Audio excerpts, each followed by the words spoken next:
Estoy en contacto con Marcelo Nogue para conversar un poco con el ingeniero allá Paysandú, para que pasamos la proclama y todo eso, pero es lindo hacer una evaluación después de este 23 de enero que fue atípico, fue con otro gobierno, fue con otro Uruguay, con pandemia, fue online.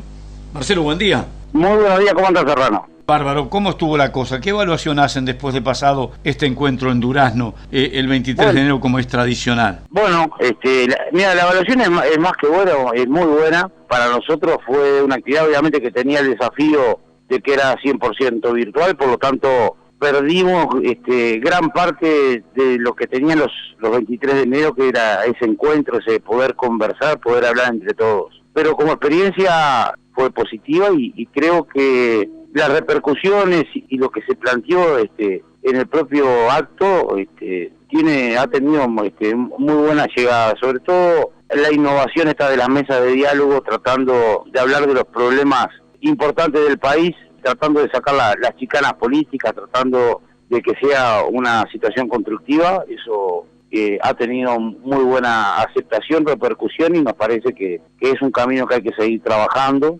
Nosotros vamos inclusive a tratar de mantener ese tipo de herramientas durante el año para poder tratar otros temas. Y bueno, y después la proclama, que para nosotros fue un resumen de los problemas que tiene el Uruguay, de los que venimos hablando hace 3 años, los cuales lamentablemente en algunos casos producto de la pandemia y en otros de definiciones políticas siguen siendo similares a lo que veníamos teniendo. Pero bueno, tratando de poner una mirada de largo plazo, tratando de pedirle al sistema político que se salga de la campaña política y empiece a pensar en el largo plazo, que no es, si no estás conmigo, estás contra mí, sino que acá hay que pensar en un Uruguay para todos, y sobre todo para nuestros gurises. ¿Ustedes creen que el mundo político los entiende realmente? Yo creo que se entiende, sí. Yo creo que el mensaje se entiende, no quiere decir que se acepte, no quiere decir que se esté de acuerdo. Pero creo que el reclamo de muchos uruguayos de a pie de que paren de estar en campaña política se entiende y se sabe que es necesario, ¿no? Pero inclusive con esto que estamos viviendo de la pandemia y las medidas y la vacuna, es todo política partidaria, y creo que tenemos que levantar la mira, le tenemos que exigir que se levante la mira y que se empiece a mirar más hacia el horizonte, ¿no? Marcelo, pero si ustedes creen que el mundo político les entiende, ¿en qué piensan que está encapsulado, atrapado, que no es capaz de atender estos reclamos, que da la sensación de que cuando los plantea y la gente está en el gobierno no los entiende, y cuando los plantea el que está en la oposición sí los entiende, pero cuando el que es oposición sube al gobierno y el gobierno deja de ser y pasa a la oposición, se transfieren los temas? Los que estaban en el gobierno y pasan a la oposición ahora entienden el planteo de un solo Uruguay. Los que estaban en la oposición y suben al gobierno ahora no entienden a un solo Uruguay. Mirá, creo que hay mucho vinculado a la historia y a la costumbre y al hábito que tiene el país de ser Estado dependiente. Los uruguayos y el sistema político en su totalidad, el Estado como herramienta de llegarle a la gente a través no de oportunidades, sino de presencia a cualquier costo.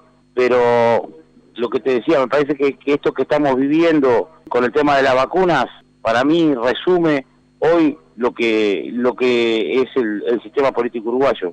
Por más que se tome lo mismo que reclamaban que no se actuaba con la vacuna, hay un accionar claro y contundente sobre el tema vacuna, y ahora son los mismos que plantean que se necesita más información o que no me vacuno.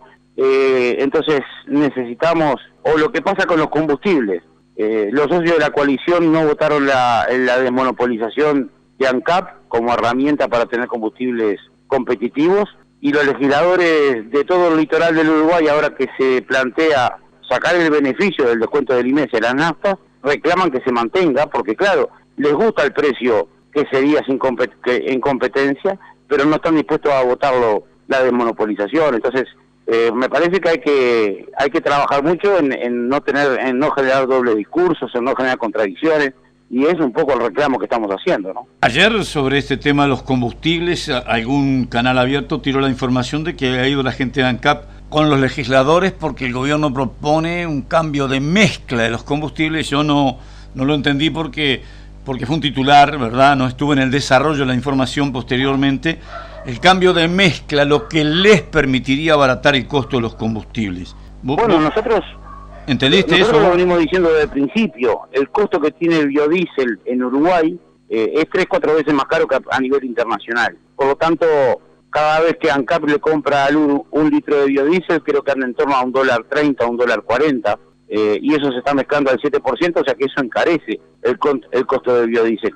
Y además es algo que hoy en la coyuntura no tiene ningún sentido. Por lo tanto, nosotros estamos totalmente de acuerdo, lo venimos pidiendo desde el primer día, que el corte de biodiesel en el gasoil no tiene ningún sentido, porque además no cumple ningún rol ni de desarrollo económico ni social, porque utiliza las mismas materias primas que se exportan en Uruguay.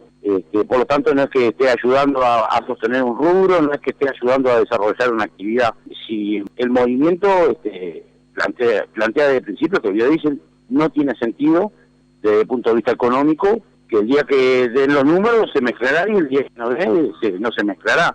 Pero esto de estar obligados a pagar mucho más caro los combustibles, en este caso el biodiesel, por el tema de la ley que obliga a mezclar, no tiene lógica. Bueno, te agradezco como siempre tu presencia en la hora del campo, y desde acá el saludo, el abrazo correspondiente. No, el agradecido soy yo, Serrano, y bueno, estamos a hablarla cuando quieras.